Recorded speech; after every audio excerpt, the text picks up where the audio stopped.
सभी को मेरा नमस्कार। आज हम बीए तृतीय वर्ष के प्रथम पेपर आर्थिक भूगोल का अध्ययन करेंगे। इसके अंदर आज का हमारा टॉपिक प्राकृतिक संसाधन, उसका अर्थ एवं वर्गीकरण। इसको हम 2 या 3 वीडियो में आपको उपलब्ध करवाएंगे, जिसका फर्स्ट पार्ट आज हम स्टार्ट करने जा रहे हैं। सबसे पहले संसाधन की अवधारणा, कंसेप्ट ऑफ रिसोर्स। संसाधन का इंग्लिश प्रय है रिसोर्स। संसाधन एक ऐसी प्राकृतिक और मानवीय संपदा है जिसका उपयोग हम अपनी आवश्यकताओं की पूर्ति में करते हैं। दूसरे शब्दों में हम इसको कह सकते हैं कि मानवीय जीवन की जो प्रगति है, विकास है, उसका अस्तित्व है, सब संसाधनों पर ही निर्भर करता है। प्रत्येक प्राकृतिक संसाधन मानव जीवन के लिए उपयोगी है, किंतु उसका उपयोग उपयुक्त तकनीकी द्वारा ही संभव है। जैसा कि हम देखते हैं कि भूमि, सूर्यताप, पवन, जल, वन एवं वन्य प्राणियों मानव जीवन की उत्पत्ति से पूर्व विद्यमान थे। इनका क्रमिक विकास तकनीकी विकास के साथ ही हुआ। इस प्रकार मनुष्य ने अपनी आवश्यकता अनुसार संसाधनों का विकास कर लिया। जिम्मरमैन विद्वान ने लिखा है कि संसाधन का अर्थ किसी उद्देश्य की प्राप्ति करना है। यह उद्देश्य व्यक्तिगत आवश्यकताओं तथा सामाजिक लक्ष्यों की पूर्ति करना है। इस पृथ्वी पर कोई भी जो वस्तु है वो संसाधन की श्रेणी में तभी आ सकती है जब वो निम्नलिखित दशाओं में खरी उतरती हो। ये कौन सी दशाएं हैं? प्रथम, वस्तु का उपयोग संभव हो, अर्थात जिसका उपयोग संभव नहीं हो वो संसाधन नहीं होगी। वस्तु का उपयोग संभव हो। दूसरा है, इसका रूपांतरण अधिक मूल्यवान तथा उपयोगी वस्तु के रूप में किया जा सके, अर्थात जो रॉ मटेरियल है उसको उच्च तकनीकी द्वारा हम मूल्यवान और उपयोगी बना सकते हैं। तीसरा है, जिसमें निश्चित उद्देश्यों की पूर्ति की क्षमता हो। चौथा है, इन वस्तुओं के दोहन की योग्यता रखने वाला मानव संसाधन उपलब्ध हो। पांचवा है, संसाधनों के रूप में पोषणीय विकास करने के लिए आवश्यक पूंजी हो।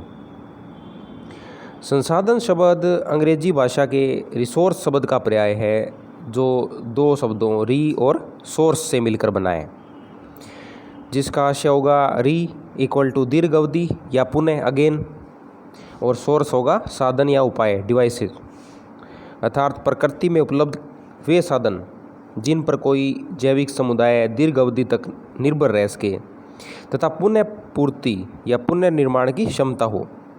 उदाहरण के लिए प्रकृति में वायु तथा सूर्य का प्रकाश दीर्घ अवधि तक मिलते रहेंगे, जबकि वनस्पति को पुनः उत्पादित किया जा सकता है। स्पष्ट है, संसाधन प्रकृति में पाए जाने वाला ऐसा पदार्थ, गुण या तत्व है जो मानवीय आवश्यकताओं की पूर्ति करने की क्षमता रखता हो। संसाधन दृष्टिगत, विजुअल, इनविजुअल अर्थात अदृश्य रूप दोनों हो सकते हैं। दृश्यमान संसाधनों में जल, भूमि, खनिज, वनस्पति आदि प्रमुख हैं। मानव जीवन, उसका स्वास्थ्य, इच्छा, ज्ञान, सामाजिक सामंजस्य, आर्थिक उन्नति आदि महत्वपूर्ण अदृश्य संसाधन है। जो अब हम विभिन्न विद्वानों के द्वारा जो संसाधन के बारे में कोटेशन दी है वो हम अध्ययन करेंगे। संसाधन को विभिन्न विद्वानों ने परिभाषित किया है। इनमें Zimmerman, Smith, Phillips, McNall, Hamilton, Fisher, Dudley Stamp प्रमुख हैं। Encyclopedia of the social science के अनुसार, सामाजिक विज्ञान कोश के अनुसार, संसाधन मानवीय पर्यावरण के वे पक्ष हैं जिनके द्वारा मानव की आवश्यकताओं की पूर्ति में सुविधा होती है तथा सामाजिक उद्देश्यों की पूर्ति होती है। जिम्मरमैन ने बताया कि संसाधन पर्यावरण की वे विशेषताएं हैं जो मनुष्य की आवश्यकताओं की पूर्ति में सक्षम मानी जाती हैं। उन्हें मनुष्य की आवश्यकताओं और क्षमताओं का उपयोगिता प्रदान की जाती है। अब जिम्मरमैन ने बतलाया कि संसाधन होते नहीं, वे बनते हैं। ये कोटेशन जो है, इस पर विस्तृत रूप से भी आपके क्वेश्चन आ सकता है एग्ज़ाम में कि संसाधन होते नहीं वे बनते हैं, स्पष्ट करें। तो जैसा कि अपने अध्ययन किया अब तक कि कोई भी वस्तु संसाधन तभी बनेगी जब वह मनुष्य के लिए उपयोगी होगी। अर्थात कोई प्रकृति में वस्तु पड़ी है, जब तक उसका ज्ञान नहीं होगा हमें, जब तक मनुष्य टेक्नोलॉजी द्वारा उसे अपने यूज़ में नहीं लेगा, तब तक वह संसाधन नहीं माना जाएगा। इससे हम बता सकते हैं कि मनुष्य का जो ज्ञान है वो ही सभी संसाधनों की जननी है। संसाधन प्राकृतिक संसाधन प्राकृतिक रूप में पाए जाने वाले पदार्थ हैं जो किसी भी दशा में मानव के आर्थिक विकास या कल्याण में प्रयुक्त रहता है। अतः हमने जिस तरह की भूगर्भ में स्थित खनिज उस समय तक संसाधन नहीं कहलाते जब तक कि उसकी स्थिति दोहन के उपरांत मानवीय उपयोग के योग्य न हो जाए, तथा यह मानवीय प्रयासों से ही संभव है। प्रकृति में कुछ संसाधन ही ऐसे हैं जो बिना मानवीय प्रयास के स्वतंत्र रूप से उपलब्ध हो जाते हैं, शेष को तो मानवीय प्रयासों से ही उपयोगी बनाया जाता है। अब हम देखते हैं कि मानवीय आवश्यकताओं के स्वरूप में परिवर्तन के अनुसार ही संसाधन की महत्ता बढ़ जाती है। 19वीं शताब्दी में यूरेनियम का उपयोग केवल रंगीन कांच में किया जाता था, लेकिन आणविक तकनीकी का आविष्कार होते ही इसका सामरिक एवं ऊर्जा संसाधन के रूप में महत्व बढ़ता गया। संसाधनों के निर्माण की जन्मदायिनी प्रकृति को माना जाता है। प्रकृति के अनेक तत्व समय संसाधन और संसाधन निर्माणकारी कारक दोनों रूप में पाए जाते हैं, लेकिन मानवीय प्रभाव से इनकी प्रकृति बदल जाती है। प्रकृति एक ऐसा भौतिक आधार है जिन पर मानव अपनी कुशाग्र बुद्धि और तकनीकी दक्षता से प्राकृतिक पर्यावरण का उपयोग करके संसाधन निर्माण में अपनी भूमिका निभाता है। 1750 से पूर्व मानव जीवाश्मीय ईंधन, कोयला एवं पेट्रोलियम का सही ढंग से उपयोग करना नहीं जानता था, लेकिन धीरे धीरे मानवीय ज्ञान में वृद्धि हुई और सभ्यता और संस्कृति के विकास के साथ साथ मानव विभिन्न प्राकृतिक संसाधनों से अवगत हुआ था तथा उनके उपयोग के उन्नत तरीके तलाशने लगा। फलस्वरूप संसाधनों में वृद्धि हुई। अब हम देखेंगे कि मानव प्राविधिकी और संसाधन, ये हमें 3 बिंदु समझने पड़ेंगे। Man, technology and resources. प्रकृति मानव को उत्तरोत्तर विकास के अवसर प्रदान करती है, जिसके अंतर्गत वह अपनी क्षमताओं और ज्ञान के आधार पर विकासरत रहता है। प्रकृति में विभिन्न प्रकार के संसाधन उपलब्ध रहते हैं जिनका दोहन मनुष्य अपने ज्ञान के स्तर के अनुसार करता है तथा आवश्यकताओं में परिवर्तन होने के साथ ही अपने ज्ञान को उन्नत करता है। प्रकृति में पेट्रोलियम उपलब्ध है, लेकिन यह मानव को तुरंत नहीं मिलता। इसके दोहन हेतु मानव तकनीकी विकास करता है। संसाधन लगातार परिवर्तित होते रहते हैं, यद्यपि मानव भी अपनी क्षमताओं के अनुसार परिवर्तन करता रहता है। सन 1950 में पृथ्वी का जो स्वरूप था वो आज परिवर्तित हो गया है।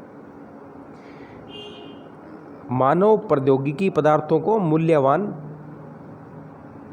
बनाती है। मानव जो प्रौद्योगिकी मैन टेक्नोलॉजी है जो वो पदार्थों को और अधिक मूल्यवान बनाती है। इस टेक्नोलॉजी के बल पर ही मानवीय सभ्यता में प्रगति हुई, जिससे संसाधनों का तीव्रता से उपयोग हो रहा है। अतः इस प्रकार मानव जो प्रकृति का एक विभिन्न घटक है, निरंतर टेक्नोलॉजी का ज्ञान करते हुए प्रकृति का प्रतिरोधी भी बन जाता है। क्यों? अतः मानवीय ज्ञान जो है संसाधनों का सृजनकर्ता तथा विनाशक दोनों ही है। अब हम देखते हैं कंसेप्ट्स ऑफ रिसोर्सेज। इसमें पहला, संसाधन होते नहीं बनाए जाते हैं। Resources are not present, they have to be made. इस संकल्पना के संसाधन मूलतः होते नहीं, उन्हें मानव अपनी इच्छा अनुसार, आवश्यकता अनुसार निर्मित करता है। प्रकृति में विद्यमान कोई तत्व वर्तमान में संसाधन नहीं है, लेकिन भविष्य में मानवीय कौशल एवं कार्यकुशलता से संसाधन बन सकता है। नदियों में प्रवाहित जल से विद्युत का उत्पादन कर उसे विभिन्न कार्यों के उपयोग में लिया जाता है। इस संदर्भ में ईसा बोमेन ने लिखा कि पर्यावरण के भौतिक तत्व सीमित मात्रा में स्थितिक हैं। जो ही मानवीय तत्वों के संपर्क में होता है, ये तत्व मानवीय विशेषताओं की तरह ही गतिशील हो जाते हैं। स्पष्ट है, संसाधन होते नहीं बनते हैं। प्रकृति में विविध रूपों में वितरित पदार्थों को मनुष्य ने अपने कौशल एवं दक्षता से उपयोग के योग्य बना लिया है। दूसरा, संसाधन एक गतिशील संकल्पना है, स्थिर नहीं। Resources is a dynamic concept and not static. इस अवधारणा के अनुसार कुछ संसाधन वर्तमान में अनेक प्रतिरोधों के कारण मानवीय उपयोगों के योग्य नहीं हैं, वे ही कालांतर में संसाधन का रूप लेकर मानवीय आवश्यकताओं की पूर्ति कर सकते हैं। इस प्रक्रिया में मानवीय ज्ञान की प्रमुख भूमिका रहती है। जिमरमैन ने बताया कि संसाधन मानवीय ज्ञान और कुशलता में वृद्धि के साथ बढ़ते हैं तथा दोष एवं गलतियों से कम होते हैं। संसाधन एक कार्यात्मक संकल्पना है। Resources is functional concept. संसाधन का प्रमुख लक्षण उसकी मानवीय आवश्यकताओं की पूर्ति की क्षमता है। कोई भी प्राकृतिक तत्व मानवीय उपयोग के योग्य फंक्शनल रूप में बनता है। भूगर्भ में स्थित कोयला या पेट्रोलियम खनन करके ही दोहन योग्य बनता है तथा संसाधन कहलाता है, भूगर्भ में नहीं। इसी प्रकार पृथ्वी तल पर विभिन्न नदियों से प्रवाहित जल भी कार्यात्मक रूप में ही उपयोगी बन पाता है। मनुष्य संसाधनों में कार्यात्मक उत्पन्न करता है। प्राकृतिक वस्तुओं के उपलब्ध होने से मानव की कार्यात्मक क्षमता में वृद्धि हुई, जिससे नदियों, खनिजों, जंगल तथा मृदा जीवीय संसाधनों में परिवर्तन किए हैं। संसाधन प्रतिरोधों तथा तटस्थ तत्वों के साथ मिलते हैं। Resources exist side by with resistance and natural stuff. प्रकृति में संसाधनों की उपलब्धता के साथ ही प्रतिरोध एवं तटस्थ तत्व भी रहते हैं। इन्हें पृथक कर पाना कठिन है। प्रकृति द्वारा प्रदान किए गए प्रतिरोधक तत्वों को हानिकारक तत्व कहते हैं। इनमें बंजर भूमि, बाढ़, बीमारियों तथा भूकंप एवं तूफान जैसी प्राकृतिक आपदाएं प्रमुख हैं। इसी प्रकार शिक्षा, स्वास्थ्य, सामाजिक भावनाएं आदि मानवीय क्षेत्र के संसाधन एवं प्रतिरोधक हैं। इनकी अनुकूलता संसाधन है और प्रतिकूलता प्रतिरोध है। शिक्षा प्राप्त व्यक्ति महत्वपूर्ण संसाधन है, जबकि अज्ञानता एक प्रतिरोधक तत्व है। कुछ तत्व दोनों स्थितियों में स्वतंत्र हैं, जिन्हें मूक तत्व या तटस्थ कहते हैं। प्राविधिकी ज्ञान में वृद्धि करके तटस्थ एवं प्रतिरोध तत्वों को संसाधन बनाया जा सकता है। मनुष्य के रहन सहन का स्तर संसाधनों के उपयोग का परिणाम है। ये तो हम वर्तमान समय में देख ही रहे हैं कि प्रारंभ में मानव जंगलों में रहता था, उस अवस्था में रहता था जब वह कंदमूल, वृक्षों और वनस्पति पर ही निर्भर था, किंतु कालांतर में प्राविधिकी ज्ञान के साथ साथ उसने प्रगति की और आज वह उपलब्ध संसाधनों के लिए भी और अधिक प्रगति कर रहा है। संसाधनों के शरण की संकल्पना। जिस प्रकार संसाधन होते नहीं बनते हैं, उसी प्रकार संसाधनों का अविवेकपूर्ण दोहन करके इनको ह्रास किया गया है। संसाधनों के संरक्षण से अभिप्राय है इनका इस सीमा तक उपयोग किया जाए कि उनकी प्रकृति में दीर्घ काल तक उपलब्धता बनी रहे। इस प्रकार संसाधनों का विवेकपूर्ण दोहन ही उसका संरक्षण है। अतः मानव जिसे संसाधनों का निर्माणकर्ता बनाया गया है, उसे प्रकृति में उपलब्ध संसाधनों के लिए भी कठोर कदम उठाने चाहिए। प्राकृतिक वातावरण में विद्यमान तत्वों को मानव संसाधन का रूप देता है, जिसमें उसके कौशल और दक्षता का महत्वपूर्ण स्थान होता है। मनुष्य ने आदिकाल से ही प्राकृतिक वातावरण के साथ जीवन यापन करते हुए सांस्कृतिक विकास किया, जिसका आधार संसाधन ही रहा। इस प्रक्रिया में सामाजिक संगठन के साथ ही ज्ञान की महत्वपूर्ण भूमिका रही और मानव द्वारा प्राकृतिक वातावरण का उपयोग करके तकनीकी ज्ञान एवं सभ्यता का विकास किया, जिसके फलस्वरूप संसाधनों की उपलब्धता में वृद्धि हुई। और प्रकृति में जैसे ही संसाधनों की उपलब्धता में वृद्धि हुई, संसाधनों की प्रकृति में परिवर्तन हो गया जाता है। स्पष्ट है संसाधनों की प्रकृति में भी परिवर्तनशीलता है। साथ ही संसाधनों की प्रकृति, भौगोलिक स्थिति, उपलब्धता, आर्थिक महत्व, उपयोग के समय और स्वरूप के अनुसार बदलती रहती है। अतः आज का हम पार्ट फर्स्ट ख़त्म करते हैं। धन्यवाद।